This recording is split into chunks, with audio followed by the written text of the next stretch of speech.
Hello viewers, welcome back to my channel beauty tips by Plabani. আজকের ভিডিওতে share করব তরমুজ দিয়ে একটা ক্লিনজারের রেমেডি। তরমুজ টুকটুকে লাল এই ফলটি দেখতে যেমন সুন্দর, খেতেও তেমন মজাদার, আর ত্বকের যত্নেও এই ফলটি খুবই উপকারী। বিশেষ করে সামার স্কিন কেয়ারের জন্য এই ফলটি অনেক কাজে লাগে, আর গরমের দিনেই এই ফলটি পাওয়া যায়। চলুন তাহলে আর দেরি না করে ক্লিনজারটি তৈরি করি।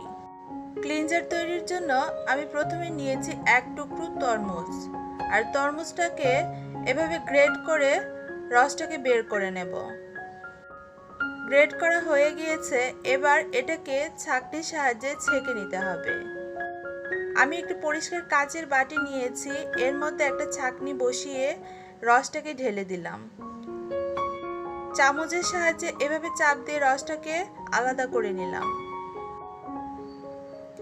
এবার এর সাথে অ্যাড করে দিলাম 1 টেবিল চামচ গোলাপ জল। এই দুইটি উপকরণ ভালো করে নেড়েচেড়ে মিশিয়ে নেব। 5-6 মিনিট ধরে নেড়েচেড়ে মিশিয়ে নেব। মেশানো হয়ে গিয়েছে, আমার ক্লিনজার রেডি। এবার আমি বলে দিচ্ছি কিভাবে এটাকে অ্যাপ্লাই করবেন। ক্লিনজারে একটা কটন প্যাড ডুবিয়ে নিন, তারপর সেই কটন প্যাড দিয়ে আপনার মুখটাকে ভালো করে ক্লিন করুন। এভাবে 5 থেকে 6 মিনিট কটন প্যাডে ক্লিনজার লাগিয়ে তারপর মুখটাকে ক্লিন করবেন। তাহলে আপনার ত্বকের এক্সট্রা ধুলোবালি দূর হয়ে ত্বক হয়ে উঠবে চকচকে, ঝকঝকে ও উজ্জ্বল। তো গাইস, এই ছিল আমার আজকের ভিডিও তরমুজ দিয়ে ক্লিনজার তৈরি। আশা করি ভিডিওটি ভালো লেগেছে। Bye bye.